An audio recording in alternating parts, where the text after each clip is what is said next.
Greetings, this is another reader. Welcome back to my channel. So I decided to do an experiment today. Today I'm going to start recording a reading vlog. Recently I got myself a new book. I got myself Best Fairy Tales by Hans Christian Andersen. There's even a TikTok video of me unboxing this book.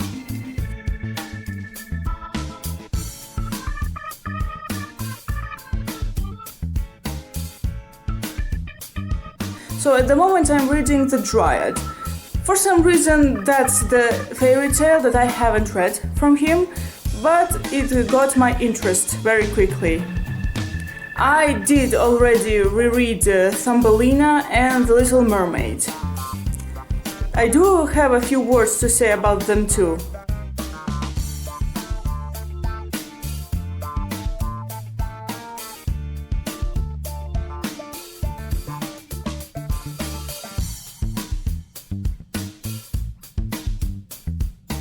The Dryad is the last fairy tale in this book. You know what's great about having a short stories collection?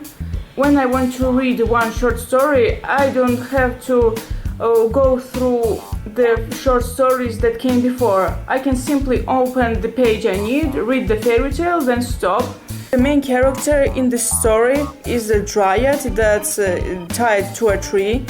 Everyone around her talks about Paris because there's a sunflower, a new wonder of the world, and everyone rushes to see that sunflower. The main character, the dryad, reminds me of The Little Mermaid. Both long to be somewhere they don't belong, and they're both willing to pay a price for it. The Dryad is also the first Hans Christian Andersen tale I read in years. Sure, I did reread The Ugly Duckling, Thumbelina and The Little Mermaid, but they don't count because I had read them earlier and it was just a reread. I hope this one is more uplifting than The Little Mermaid.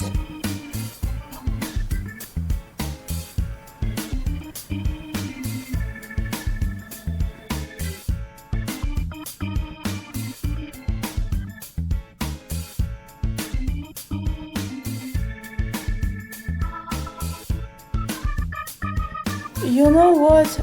I just stopped reading for a while because I now want coffee.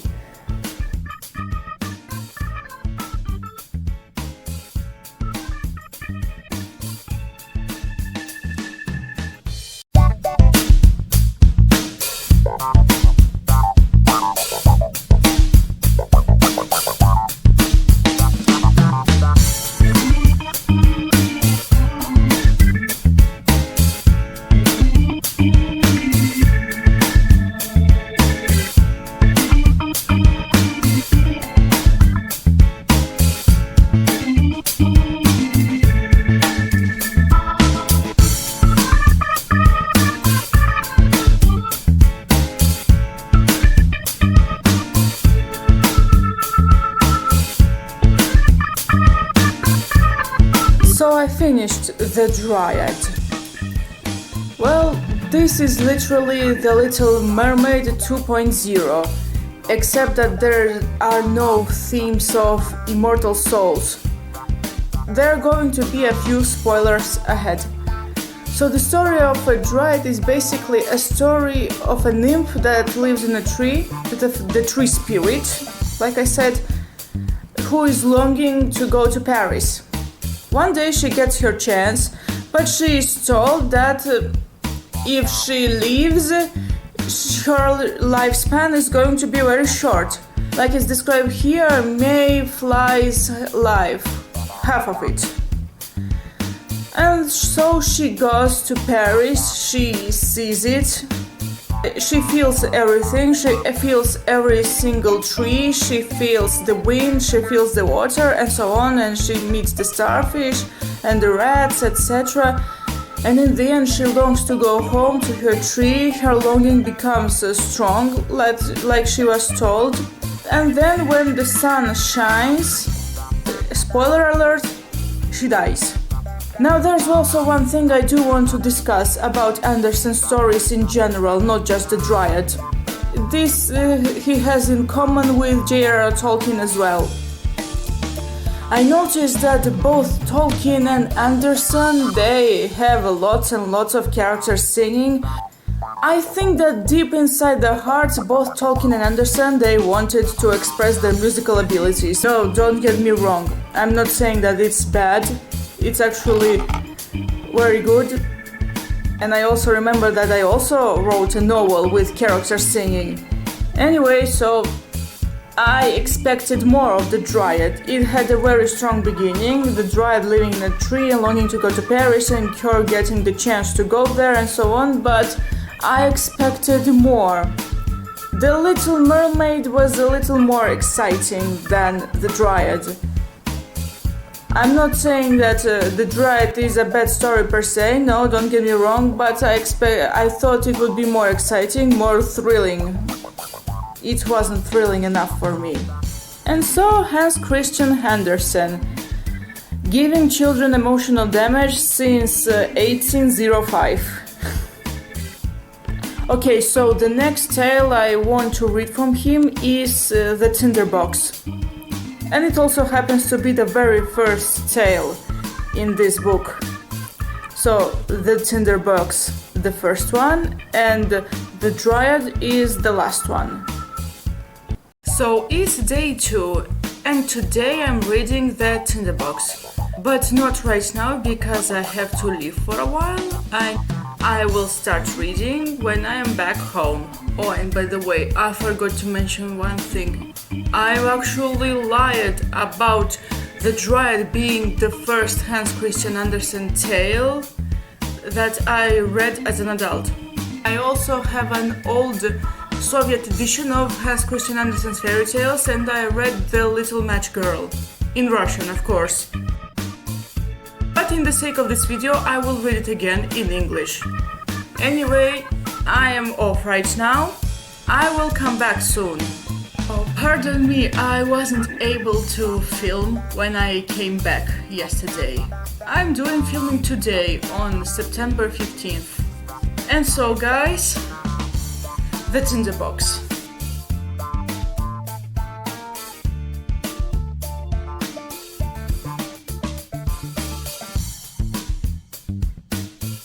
I really like this ribbon.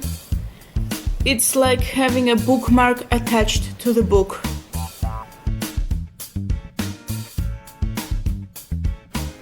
Oh, before I continue reading, I'd like to show you this bullet journal. I have recently started bullet journaling. This journal actually is two-sided. Here's the bullet journal, and on the other side there are blank pages. Here's my plan for the Hans Christian Andersen vlog. As you can see, I have read the Dryad, and now I'm filming the Tinder Box. Oh, and I also know which fairy tale is next, but I'm not spoiling it at the moment. I will reveal it much later. I also have 4 short stories by Stephen King pointed out here from different seasons. I already read the Spring Tale, the Rita Hayworth and the Shawshank Redemption, and I actually did read Apt Pupil, I need to point that out. Now I need to read The Body and then The Breathing Method. Here. I read half of the book on vacation, I will read half of the book at home. Well, the Tinder Box subverted my expectations. In short, the soldier got himself a lot of money. And the Tinder Box. When he got out of the Great Hall, he asks the witch to tell him why she needed the Tinder Box, and she refuses. And then he beheads her. And then he goes to Copenhagen and he becomes a rich man. He starts a life of a luxury. And then he wants to see the princess. There has been a prophecy that the princess shall marry a common soldier, and the king doesn't want to. Story subverted my expectations because I expected the witch to trick the soldier in some way. I didn't expect that it would be the soldier himself doing not so good things. I wonder what comes next.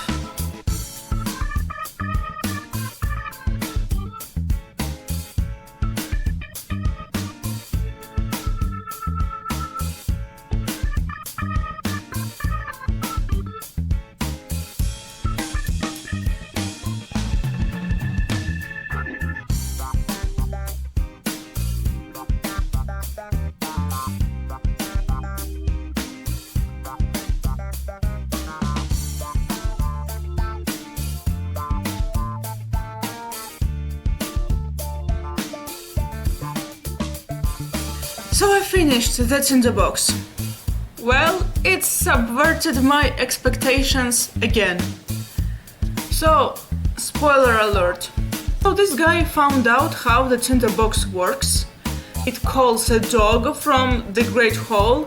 First, the soldier uses the Tinder Box to get rich again after he loses his fortune, and then he uses it to meet up with the princess. So the dog goes after the princess and brings her to him every night. The king and queen want to find out what's happening to the daughter, and they eventually catch him, and they want to hang him. He is about to get hanged, and then he asks a boy to bring him the Tinder Box, which he had left in the inn. I expected the story to have some karma. I expected that the boy would bring them the Tinder Box and then get greedy and treat him like the soldier himself had treated the witch. But no, the boy does bring them the Tinder Box, and in the end the soldier becomes king by marrying the princess. I thought there would be some kind of a standard moral like don't be greedy, blah blah blah blah blah. No, it didn't have such moral. In fairness, the soldier isn't exactly awful. He does help out some poor people because he knows what it's like to be poor. But nonetheless, he lets the money to get into his head, and there are all the fake friends that leave him once he is out of money and then come back again when he gets the money from the Tinder Box. It was a very good short tale. I liked it a lot, unlike the Dryad. I wish I had read it earlier. I like how Andersen subverted expectations. He did it in such a good way.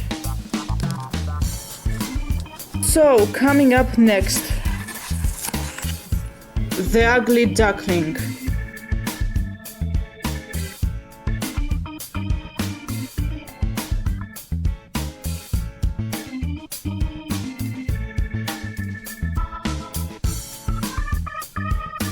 So, The Ugly Duckling needs no explanation. It's Hans Christian Andersen's most famous story, and also my favorite. I remember the Soviet adaptation. It was absolutely amazing. I want to watch it again. And there is also a Tom and Jerry interpretation of the tale. So this story follows a duckling that is, like the title says, is very ugly, and society doesn't appreciate him at all because he's ugly, or at least they consider him ugly, and they mistreat the poor duckling.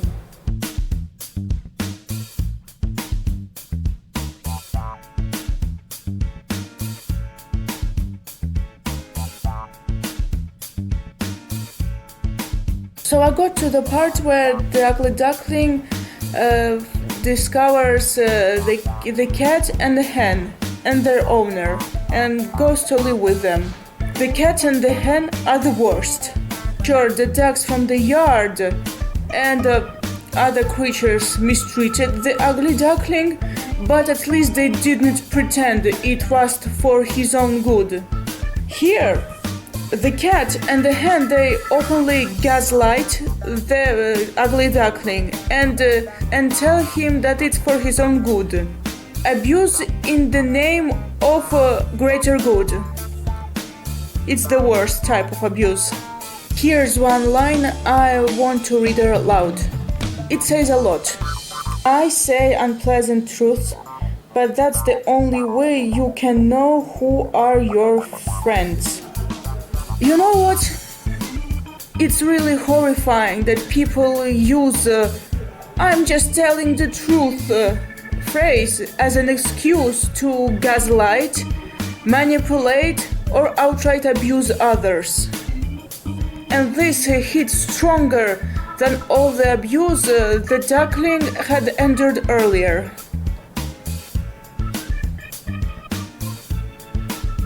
I finally go to the part where swans appear.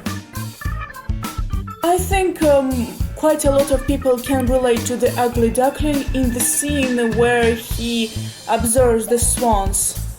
Because the swans, they represent something larger than life, and the Ugly Duckling, he wants to be a part of them. And I think quite a lot of people, they have this desire. And then they strive to be something bigger. So I read The Ugly Duckling. What can I say about this short story? It is kinda hopeful and inspirational. But there's one point at the end where the author, he kinda justifies the treatment of the Ugly Duckling, because in the end the duckling grows to appreciate what he has. You know what, the ending I think was better done in the Soviet adaptation than in the book. I can't help it, but it was just so beautifully shot. The scene where the Ugly Duckling goes out from his hiding place to meet the swans and then discovers that he's one of them. You know, I kinda wish that those creatures who had abused the Ugly Duckling, they found out who one of those beautiful swans really was and what they thought about their own behavior. It's kinda sad that this ending doesn't focus on that. But on the other hand, at least the Ugly Duckling gets his happiness at the end. He gets accepted and he's pretty. So everything's fine. Okay, so now I have to pick the next story to read.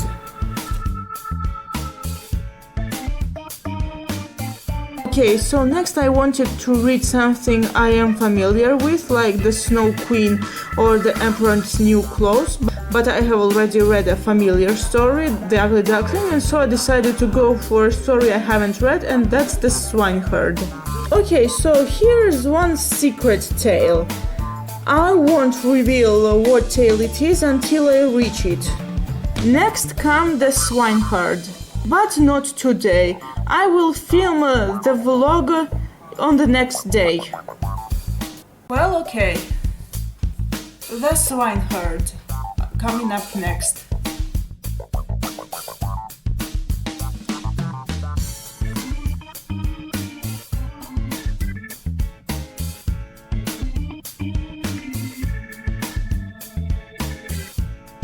So in The Swineherd we have the story of a poor prince who wanted to expand his kingdom by marriage. He could have had any princess he wanted, but he wanted the emperor's daughter. The prince disguises himself and he gets a job as imperial pig tender. He works with the pigs, he looks after them, and then he sleeps in a very small room. He is really desperate to marry the emperor's daughter. Oh, I like how it says, all is lost, lost, lost. I like that line for some reason. Oh wait, I just noticed that it's a line from a song. It's called Oh Dear Augustine, all is lost, lost, lost.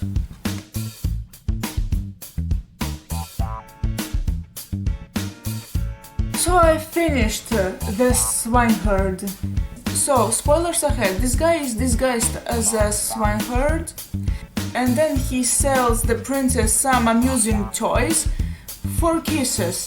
And then, spoiler alert once again, the emperor catches her and then throws both the swineherd and the princess out of the kingdom.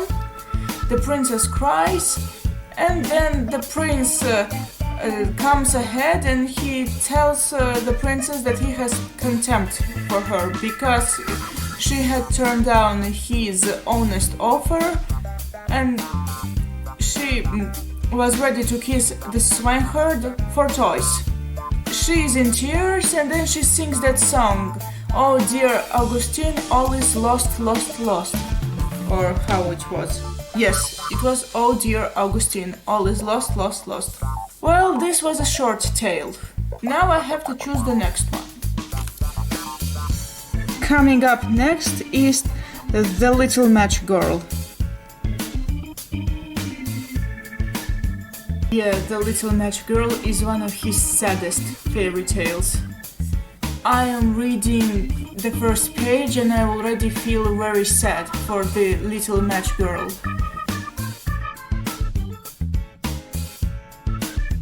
So I read The Little Match Girl. So the ending is kinda controversial. From the reader's point of view, yes, it's very sad, but not from the Little Match Girl's point of view. It seems like at the end she is actually free. She is loved, she is taken care of, and so on. Fairy tale was very short, but it was very touching. I liked it a lot. Is the ending actually sad or happy? Well, it's kinda hard to say. Probably it's kinda sad. Is the story also a mystical one? I don't know. Probably the most controversial Hans Christian Andersen fairy tale so far. I mean, out of those that I read. Okay, now we're going to choose the next tale.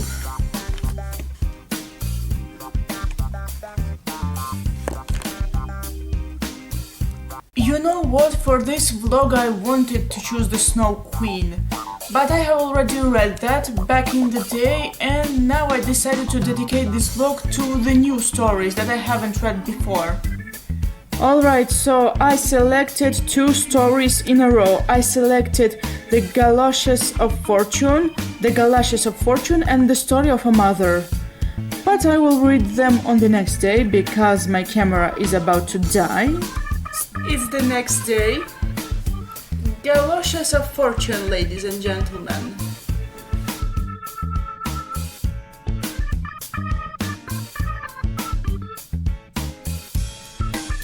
It's only a beginning of the story and everyone is already partying. Well, it's said that someone has to throw a party from time to time.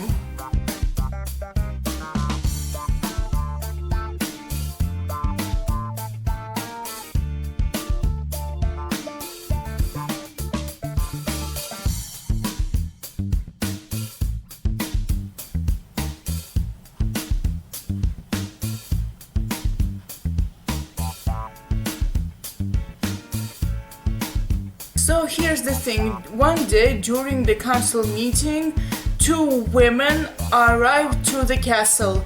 These aren't ordinary women, these are literally Dame Fortune herself and Dame Care. Both of them are fairies. They assist everyone with special gifts, but the most special gifts are galoshes. So here's what it says. These galoshes have this peculiarity that whoever puts them on will immediately find himself in whatever time, place and condition of life he prefers. His every wish in regard to time and place will instantly be granted. So for once a man can find perfect happiness here below. That's what Dame Fortune says. And then there is Dame Care. Take my word for it. He will be most unhappy and will bless the moment when he can rid himself of those galoshes. This is the end of the first chapter. What happened to the Chancellor of Justice? Let's find out, shall we? So here's what happens next. Spoilers. The Chancellor Knapp confuses the galoshes of fortune with his own galoshes.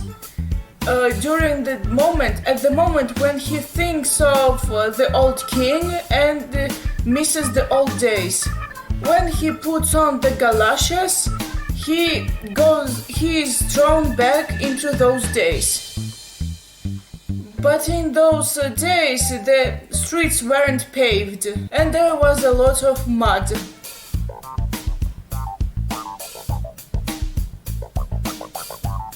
There was also a very strange fashion back in the day.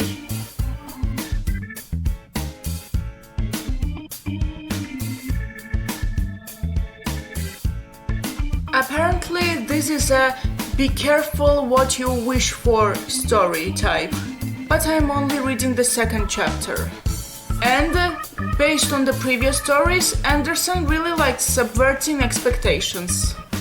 To be honest, I expect my expectations to be subverted. Yeah, I know how bizarre it sounds, but still.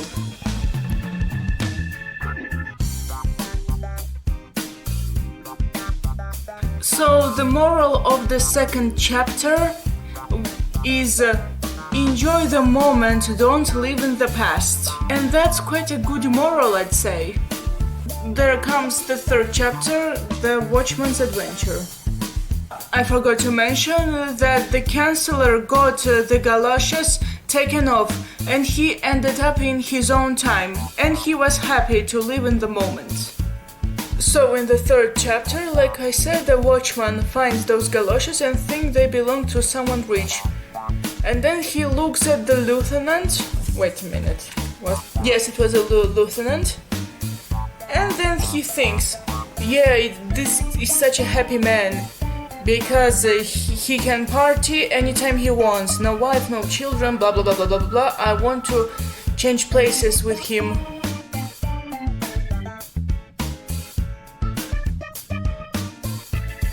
The galoshes transformed in him into Lieutenant's body and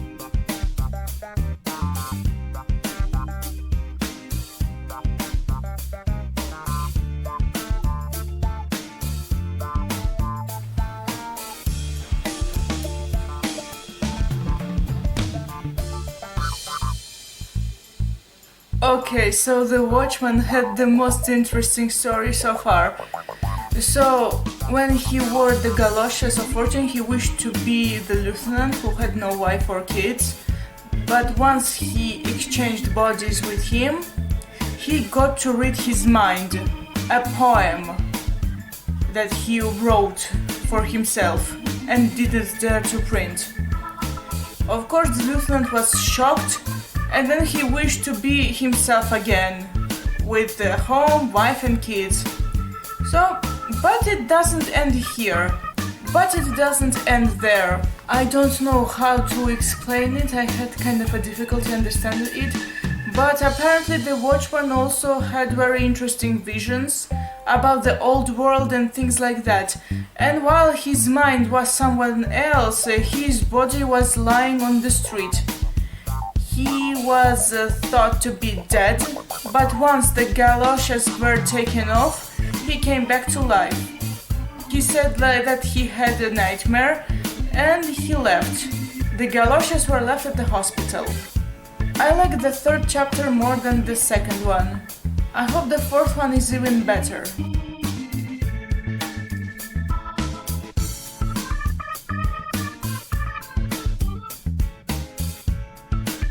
So the fourth chapter is the story of a hospital intern who got stuck and with the help of galoshes of fortune he gets out, and then he goes to theater where there's a play about some kind of a fortune teller who can read people's minds and hearts, and then he wishes to read people's minds and hearts, and he does, and he nearly goes mad. He's terrified and he wishes to go to the Russian bath. His situation was the worst. So the first two dreamed of something better, while this in turn dreamed of getting out of a horrible situation. And he did. I think those fairies are kind of a trollish. Their galoshes are trolling everyone. So I finished Galoshes of Fortune. Excuse me, I did not stop to make remarks on the last two chapters. I read them rather quickly. So the first chapter is about a clerk who first becomes a poet and then becomes a bird And the second one is about a guy who wishes to travel. The ending is kinda shocking. What can I say about the tale? Like I said earlier, those fairies are literally trolls. At least Dame Fortune is a troll. Her galoshes didn't bring anything so good. Like I predicted, this is a be careful what you wish for story. It did impress me. Especially the story of the guy who got his head stuck. That chapter was the most impressive for me. Yeah, I know it didn't turn out well. Fixed it. So coming up next, the story of a mother. I've changed the filming location again. We've reached the story of a mother.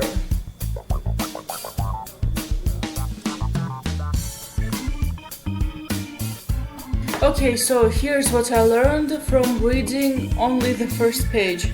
So in this story we have a woman who is afraid for her sick child. She's afraid that the child might die. And soon there is a knock on the door and an old man comes inside. The old man turns out to be Death himself. The story already has a very exciting first page. I'm excited to read what comes next. Whoa, that's a very interesting twist right on the second page. Okay, one might say it's kinda predictable, but for me it wasn't.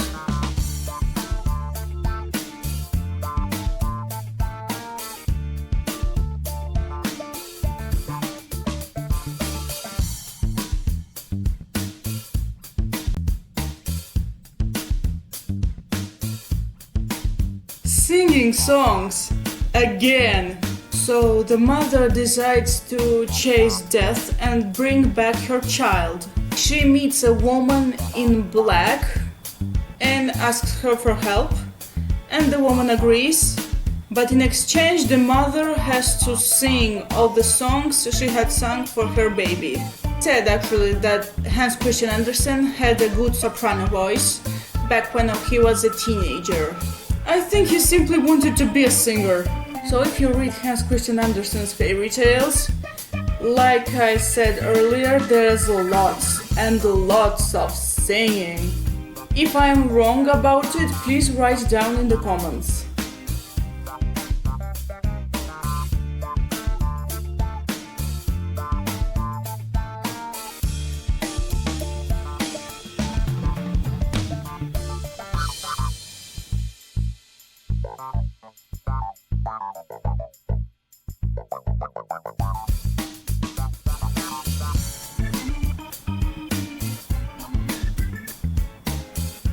Well, it was a short one. Well, definitely shorter than Galoshes of Fortune. This is the second Hans Christian Andersen story on my list that impressed me after the Tinder Box. We have this woman who tries to bring her child back from death, and she does everything on her journey to the point that she becomes blind. And once again, there's a twist at the end. The story is about loss, and what's more important, it's about the letting go of your loss. Well, that's the moral I got from the book. Okay, so the spoilers ahead for the story of a mother. So Death shows her two lives. One is full of happiness and the other is full of sorrow. And then Death tells the mother that one of those lives belongs to her child. The mother obviously wants to know which one belongs to her child, and the Death refuses to tell her. Now then the mother becomes afraid that her child might be the one who lives in sorrow, and eventually she lets go of her child. The Death is surprised, are you going to tell your child or not? And mother says, I'd rather have my child with God. So apparently the mother does want her child to be happy with God. The mother doesn't want to bring her child into a life of sorrow, that's why she lets him go. Apparently Andersen wants to say It's better to be dead than potentially live your life in sorrow. So far, these two are my favorites: Tinder Box and The Story of a Mother. But nothing tops The Ugly Duckling for me. So now it's time to choose the next tale. Alright, I have selected the next tale. It's the tale number 8 in this list. For this video I planned to read 9. It means that we are closer to tale 9, The Secret Fairy Tale. To be honest, I'm excited to film that one. So the story I chose is The Goblin and the Grocer. It's not a very big story, it's apparently 5 pages long.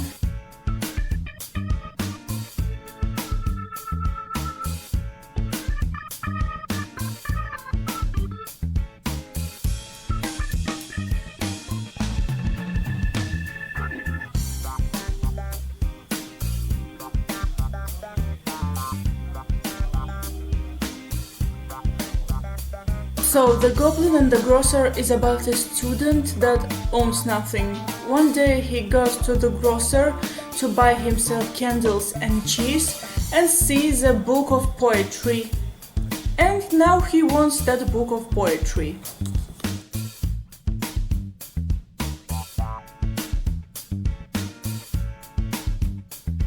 I think we found the story of a bookworm. Someone who is ready to sacrifice his meal for a book. Apparently the student sees a torn page of a poetry book and says something to the grocer that makes the goblin, yes, there's a goblin there, angry. This makes goblin angry, pardon me. So while everyone sleeps, the goblin takes the grocer's wife's tongue and puts it on nearly every item in the shop and asks them about poetry.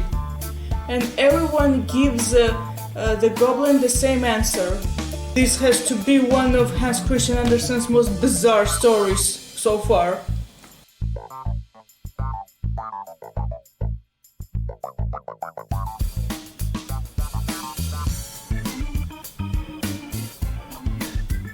Wow, this one was kinda weird. To be honest, I didn't completely get the goblin and the grocer. I got that the goblin got tired of hearing the same opinions and the wisdom he got from putting the grocer's wife's tongue onto nearly every item. This is the most bizarre story so far. I don't want to focus on it anymore. But one important idea at the end that I got is that the goblin in time of danger followed where his food was. I'm sorry, I'm not explaining the story very well, but that's because I didn't understand it well. The 8th Hans Christian Andersen story for this vlog is read. Now I needed some time to rest, to edit all the previous vlogs while I film each story separately, and I have already edited the first 3 stories. By the time you will be watching the 9th story, all the previous ones will have been edited. Wow, my English grammar is very good. The secret story is very big. I didn't notice that, but now I realize it's very big. Okay, now it's time to edit, to rest, and then prepare for the 9th and final Hans Christian Andersen vlog. This is going to take a lot of time. To be honest, I kinda lost count on how many days I have been reading Hans Christian Andersen, but I guess that has been a week already. I took some rest from him for 1 day, but I still count that as a week.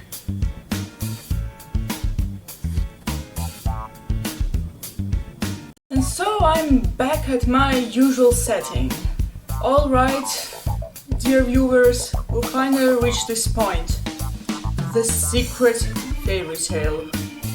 To be honest, I didn't know that the secret fairy tale was very long. I paid attention to the amount of pages only after I read The Goblin and the Grocer. Alright, let's find out what's that fairy tale. Alright, ladies and gentlemen, we finally made it. And the secret fairy tale is The Ice Maiden. 2 years ago I saw this edition of Hans Christian Andersen's fairy tales. It's a complete version. I thought of buying that book, but it was too expensive, even though I had the money at the time, and it was also very heavy to carry. And it was also raining, I remember. So I didn't buy it. When I came back from the vacation, I saw that there were discounts on this book, and I had the money on my credit card, so I got this book. I have to confess, I got this edition specifically because it had the Ice Maiden. I did not consider buying this book. It could have stayed in my wish list for quite a long time. But then one thing happened. The new Blind Guardian album came out, and I had this song on repeat. It's the last song on the album, called Destiny. I even recently made a TikTok of my on repeat songs on Spotify, and it's the top song in that playlist. And the song is inspired by The Ice Maiden. The title made me think of The Witcher first, because the theme of Destiny is frequent in the Witcher series. Even after I heard the song, I did not consider buying this book. I did not, until I saw that there were discounts on this book, and I had the money on my credit card. I didn't know whether I should get it or not, but eventually I was like, get it while there are discounts.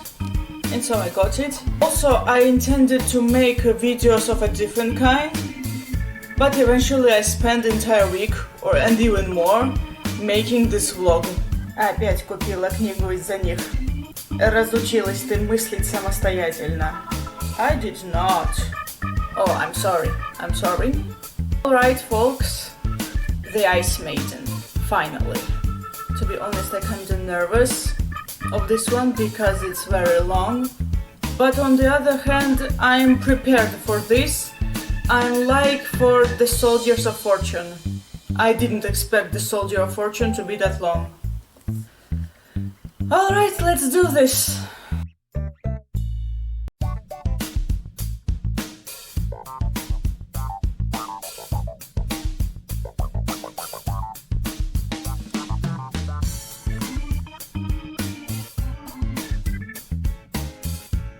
There is a small town mentioned in this story named Grindelwald.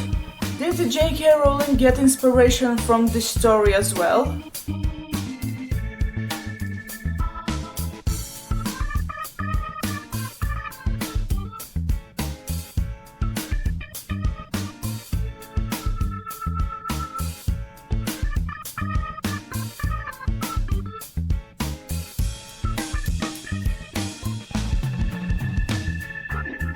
So the title character is named Rudy. Every time I hear that name, I remember Rudy from The Book Thief.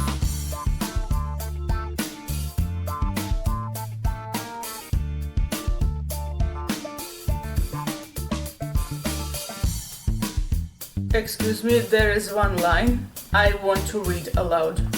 This race, he said, had not always lived there. They were wanderers from other lands. They had come from the far north, where their people still lived and were called Swedes. I just found this line very interesting and I decided to read it to you. Just because. The main protagonist of The Ice Maiden is a boy named Rudy. Rudy lives in the mountains with his grandfather and he takes care of farm animals, hens, ducks, cats, dogs, and so on. He doesn't play with other children and he doesn't want to. He feels much closer to his grandfather. As he is very young, he is able to understand the language of cats. Okay, so here's the thing. In the story there is one place mentioned, Staubach, like it's written, but since it's set in Switzerland, should I say Staubach, right? I think yes. Correct me if I'm wrong. There's something else I want to read to you. Glittering white Jungfrau. Why do I find this funny? I don't know.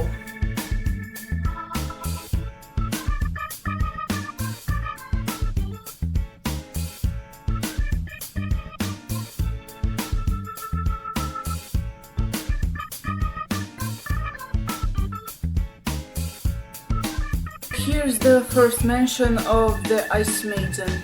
It is said here that she is half a child of the air. But wait a second. If she is the half child of the air, and in The Little Mermaid, spoilers, they are daughters of the air. Same universe? Or just a coincidence? Excuse me. So Rudy's story is told in just 2 pages. When Rudy was an infant, his mother took him to his grandfather, spoilers, then she fell and disappeared. And then they found 2 bodies, the mother's and Rudy's, and they were able to save Rudy and give him to his grandfather. The mother was taken by the Ice Maiden. And then this happens. To crush, to hold fast, that's my power, she says. And yet a beautiful boy was snatched from me, one whom I had kissed, but not yet kissed to death. He is again among human beings. He tends his goats on the mountain peaks. He is always climbing higher and still higher, far, far from other humans, but never from me. He's mine. I will fetch him. Wow, that's really creepy. Apparently, the Ice Maiden wanted Rudy when he was an infant.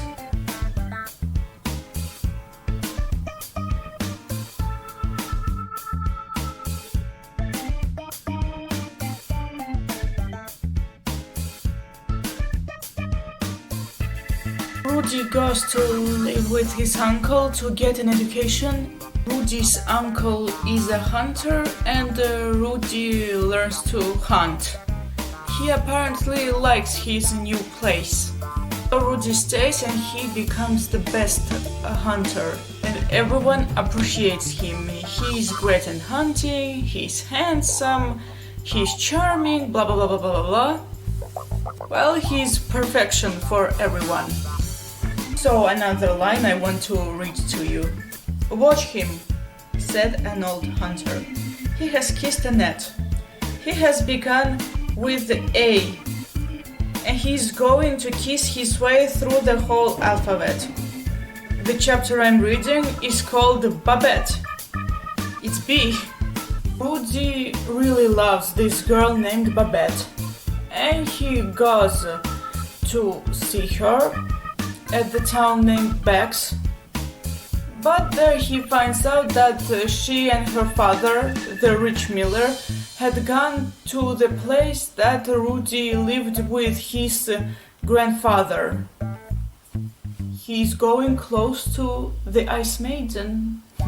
Okay, so Rudy enchants everyone at his hometown. He enchants Babette, he enchants her father and their relatives in that town.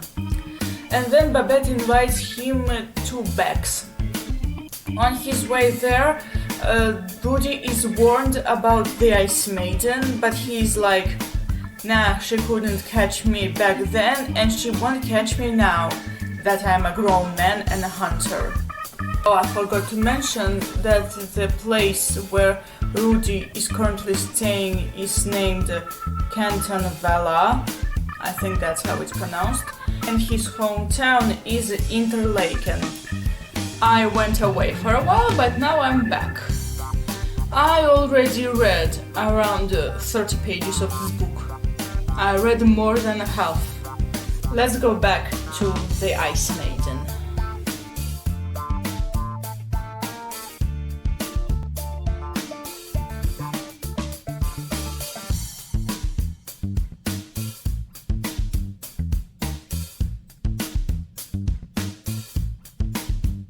Rudy, he goes to the miller, Babette's father, and he asks for her hand. What does the miller say? What's his reaction? Well, he's like, well, if you want my daughter, you have to go somewhere and bring me the eaglet, sorry. This reminds me of another story with such premise. A guy goes somewhere because he loved a girl and the girl's father wanted to test him, or at least to get rid of him. What kind of story was that? Ah, yes, wait a minute, I remembered what story was that. It was Baron and Luthien. Now Ice Maiden reminded me of Baron and Luthien. For those who don't know, it's literally a love story of a human man and an elvish princess. The human guy, he was like, oh, I love your daughter, can you marry her off to me? But he was like, no, you have to bring this shiny thing before you can ask my daughter's hand. While he secretly wanted to get rid of him. To be honest, I kinda rejoiced when I read this part in the Ice Maiden because of Baron and Luthien. I still think that the Baron and Luthien is still a better story. I'm not a fan of love stories, but I love Baron and Luthien. One of the reasons I love Baron and Luthien so much is because Luthien actually follows Baron and she does more than him. Okay, granted, I know that J.R.R. Tolkien, he kinda based Baron and Luthien on him and his wife, Edith, respectively. But now I wonder if there's a connection between Baron and Luthien and the Ice Maiden. The miller is King Thingol 2.0. I hope you break your neck, said the miller, and then we'll be spared your visits here. I definitely can not read this without thinking of Baron and Luthien. The difference between this story and Baron and Luthien is that Rudy, the main character of this book, is actually interesting, but the miller sings German songs. Probably singing Rammstein before Rammstein actually existed. Now I wonder if Babette follows Rudy just like Luthien followed Baron.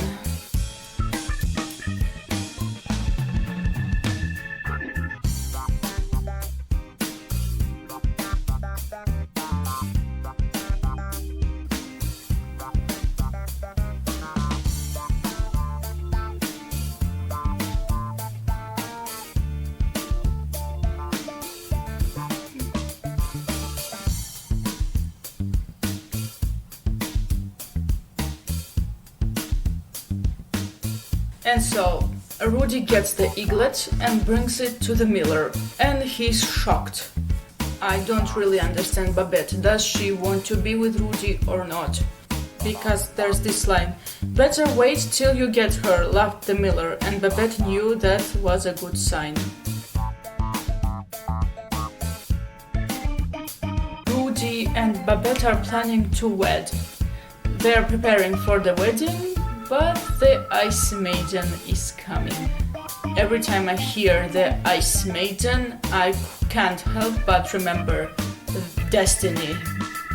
Mental giants. I read that as metal giants. This is what happens when you listen to metal a lot. Whoa, I just found another interesting connection to one fantasy author. The Ice Maiden says that they think they're the masters down there these mental giants. She refers to the humans that build things like train station but the powers of nature are still real rulers. Whoa, whoa, whoa, that's another Tolkien theme here. This reminded me of Saruman and his forces building things in Isengard and the Ents. And by extent, I remember the song To Isengard by Morgana Le Fay. It's a very good song about going to Isengard, like the title suggests. I recommend checking that song out. So, industrialization versus nature is one of the themes of Tolkien novels. I didn't expect to see this here as well. However, the words of nature, these are coming from the villain. Well, Ice Maiden is the villain of the story. She's the bad guy, just like the Snow Queen. But nonetheless, Andersen created an interesting dynamic here that Tolkien would later adopt. I said multiple times that Andersen and Tolkien both loved songs, and their stories are full of songs. But now, when I read The Ice Maiden, I see that there are more things that unite the authors than just songs. They do have a few common themes. I just reached the interesting part when the Ice Maiden is about to attack. Babette is a little bit annoying, so she loves Rudy very much, but at the same time she wants to play with him. And of course Rudy is jealous, and eventually that jealousy leads him to the Ice Maiden. I wonder how much I have left of this tale. So I have only 6 pages left. I reached the last chapter and it's called The Conclusion. I like the story so far, by the way.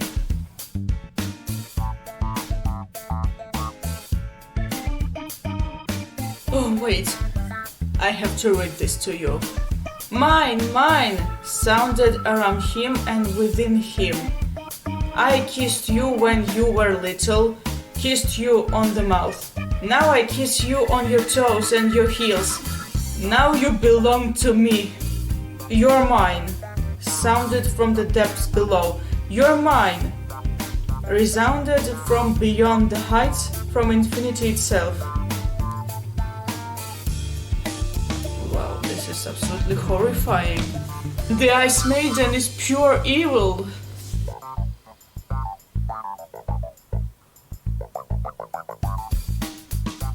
I finished The Ice Maiden. Spoiler alert, the Ice Maiden gets Rudy.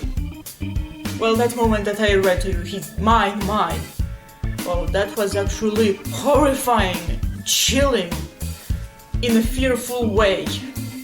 I don't remember being scared of any villain. I can tell you that no fantasy or fairy tale villain scared me as much as the Ice Maiden. Not Voldemort, not Sauron, not any other villain, the Ice Maiden. She was absolutely terrifying. And so I absolutely loved the Ice Maiden. I'd love to read it again. But before I finish, I want to talk about I do want to say a few words about not the Ice Maiden itself, but the song Destiny. It does sound kinda chilly and frozen, and also there's the line that says "Frozen, your heart is frozen," which makes me think of one certain Disney movie that you haven't been able to escape since 2013. And so it has been a very long journey. I read 9 Hans Christian Andersen's fairy tales for this vlog, and I absolutely loved 3. The Tinder Box, The Story of a Mother, and The Ice Maiden. I was kinda disappointed in The Dryad, and also I really liked The Little Match Girl, but nothing tops The Ugly Duckling. A few words about The Little Mermaid and Thumbelina. I read them before I started recording this vlog. When I was reading The Little Mermaid, I was remembering the Soviet adaptation of the story. It's more accurate and closer to this original tale than the Disney version. But for some reason I did not remember Daughters of the Air. And Thumbelina, I kind of felt sorry for her. Because I felt sorry for her mother because she wanted a child and then it got taken away from her. Thumbelina's journey is very interesting, but I do kinda wish she was a more active character. I can't say that she is completely passive. Well, at least when she decides to take care of the bird, it's her own decision. But nonetheless, I kinda still wish she was more active. But it was still a good journey. Alright, that's all. Thank you so much for watching. This was a very long journey for me and I hope you enjoyed. I'm going to read the rest of the tales, but separately. I don't think I'm going to film a vlog about it. Once again, thank you for being on this journey with me. See you in the next video. Goodbye.